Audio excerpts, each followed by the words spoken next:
Hi YouTube, welcome back to the channel. In today's video we're just completing our testing of the new Ryzen APUs, the 4350G and the 4650G.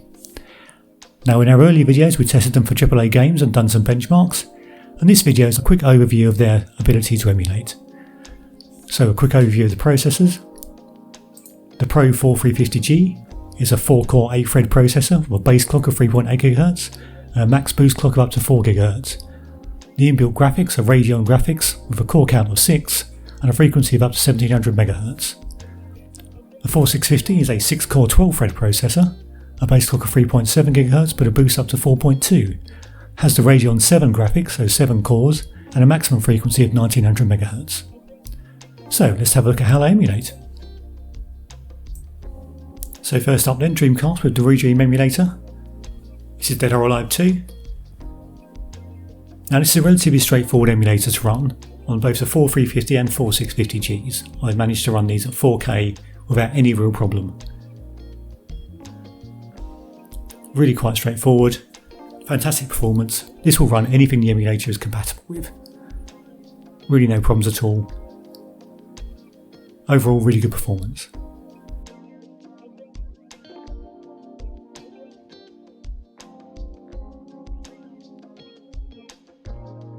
Moving on then to some PlayStation Portable with PPSSPP. This is God of War's Chains of Olympus.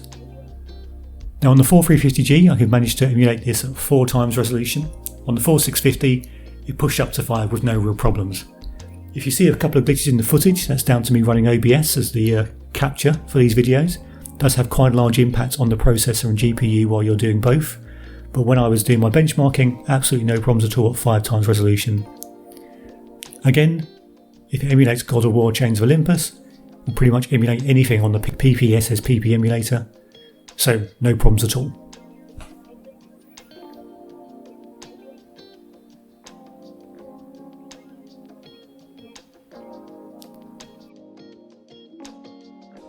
So moving on to some PlayStation 2 with PCSX2. This is a 2 times native resolution. Didn't really have any problems. Again, you'll maybe see some glitches because OBS is running, but on both the 4350 and 4650, 2 times native was pretty straightforward, no issues at all. Again, Shadow of the Colossus is a difficult game to run, so a good one here.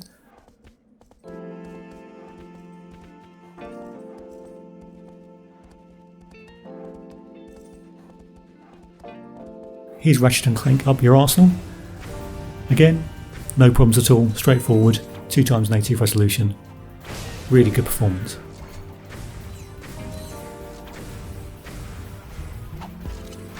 Now I'm going to run through a few more emulators. I'll have a quick overview, a couple of words maybe, and then just let them run through for you to have a look at.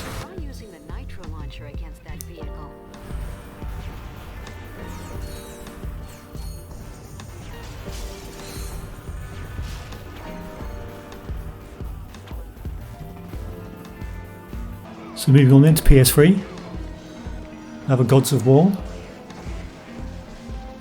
running this at 1080p. Again, any glitches you're seeing are down to OBS running. Had no problems on both the 4350 and 4650 running at this resolution. Again, will run any PlayStation 3 game that's compatible with the emulator, I think.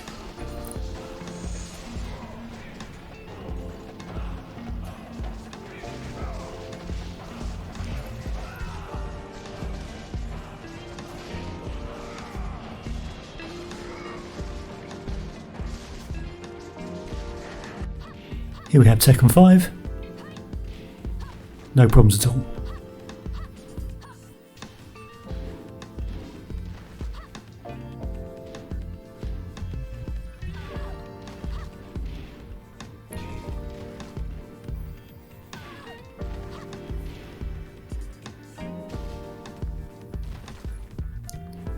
Moving on now then to the Dolphin emulator, GameCube first, Mario Kart Double Dash.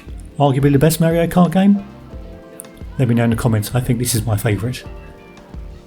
This again is at 4 times resolution, which is probably 1440p. Looks fantastic, no problems at all on both the 4350 and 4650. possibly even push it further, but to my eye this looks great. I don't think you'd need to really increase the resolution any more than this.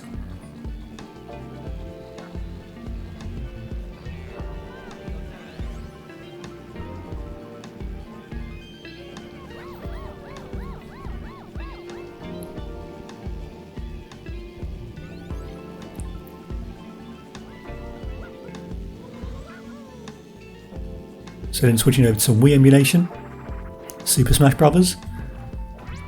Again, no problems at all, at the same 4x native resolution. Looks fantastic, played really well. I don't think either processor will have any problem emulating using Dolphin.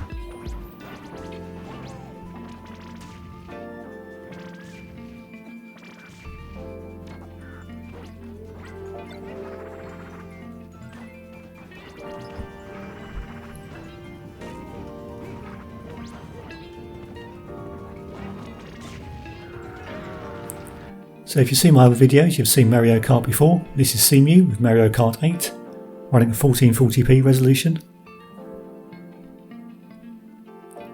I think on the 4350, 1440p is a little bit of a stretch. Certainly 1080p was no problem. A couple of little drops on the 4350, but on the 4650 no problem at all. 1440p all the way.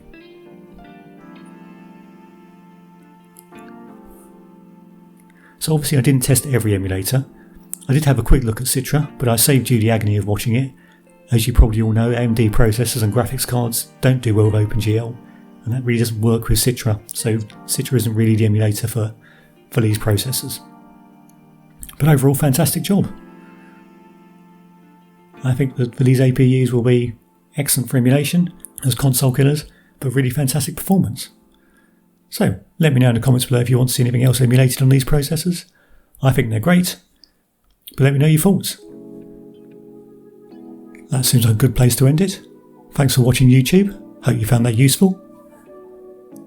We do monthly builds and weekly emulation guides, so do consider subscribing. But until the next one, go well.